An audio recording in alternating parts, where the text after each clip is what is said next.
5 kola nogometaši Osijeka ne znaju za pobjedu i uoči dolaska Zadrana apsolutno jasno da im gori pod petama. Glavni konkurent u borbi za ostanak u ligi stigao je u Gradski vrt sa 3 boda prednosti. Evo sastava Osijeka gdje treba primijetiti da se nakon 2 utakmice koje je propustio zbog ozljede Mikulić vratio na njihov gol, Perošević u napadu, Vojnović u veznoj liniji. Kod Zadrana bilo je pitanje tko će igrati desnog braniča umjesto kartoniranog Mišića. Iako tako ne izgleda, Terkeš je bio na tom mjestu. Počelo je vrlo agresivno i žustro od strane domaćina.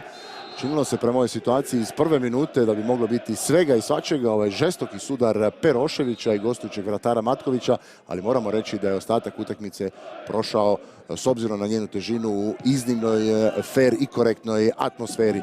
Kažem, žestoko domaćini krenuli i već im se to isplatilo u 6.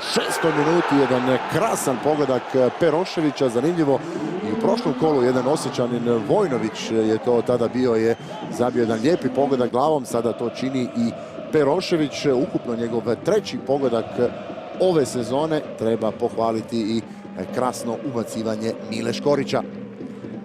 Perošević bio na hlađenju jedno kolo zbog nediscipline, ali evo Šuša ga je u pravi trenutak za Osječane vratio u prvu postavu. Nastavljaju se domaći napadi, 2 minute kasnije ponovno Perošević u prilici, ali sada nema prave mirnoće, prave koncentracije u samoj završnici. Ovu šansu pripremio mu je Šorša.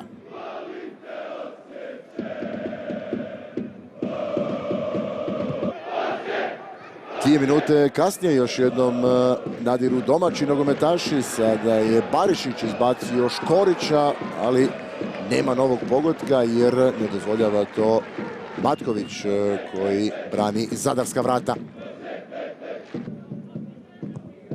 I onda konačno nešto rade i gosti koji su se uspjeli malo probuditi nakon tog zaista žestokog domaćeg naleta. Čirijak je ovdje odigrao prema Krstanoviću kojega kao da je malo iznenadila ova lopta. Međutim, nešto hrabrija igra Zadrana, nagrađena je u 23. minuti. Pogledajte sada ovaj sjajan udarac Ivana Pešića koji je bio neobranjiv za domaćeg vratara Mikulića i odmah naravno zadovoljstvo kod Štimca i u gostujućem taboru. Pešić zaista sjajno raspalio. Ostaje nekako dojam da je možda i Mikulić mogao tu bolje reagirati. U svakom slučaju od 23. izjednačenje 1:1. Do kraja prvog dijela mogli su Zadrani i do drugog pogotka. Gledajući bili su i bolji na terenu. Jerbić je ovdje sjajno tukao, ali Mikulić se sa ovom obranom ponešto i iskupio za onu situaciju kada su Zadrani uspjeli doći do pogotka. Jerbić, kapetan koji je sa svojim golovima donio Zadranima već 4 boda u ovom drugom dijelu, sada ipak zaustavljen. Na prvu pravu akciju u nastavku čekalo se do 63. minute kada je Anef pobjegao zadarskoj obrani. Međutim, goste još jednom spašava raspoloženi vratar Matković. Urugvajac u osječkim redovima, svjestan da je mogao ovdje bolje reagirati. Ovo je bila njegova zadnja akcija na utakmici. Nakon ovoga zamijenio ga je Glavaš. Na drugoj strani, 79. situacija kada ponovno prijete gosti. Vrlo lijepo je ubacio Krajačić, Banović u prilici. Međutim, istakao se sada i domaći čuvar mreže. Ostaje i dalje 1:1. A onda u 82. Zadrani ostaju sa igračem manje. Terkeš je ovdje povlačio za dres jednog domaćeg igrača. Dobio drugi žuti.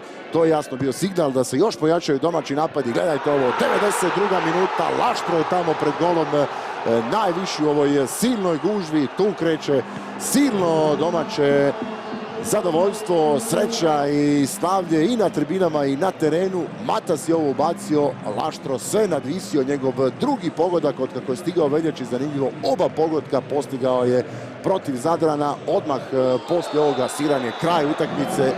Slavlje se osječko nastavilo, super važna pobjeda u borbi za ostanak u ligi.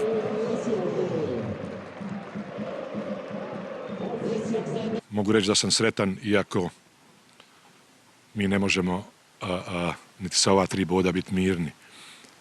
Čeka nas puno teških utakmica, ali ja sam uvjeren u ovakvom zanosu uz ovakvu publiku da mi imamo velike šanse da ostanemo u ligi.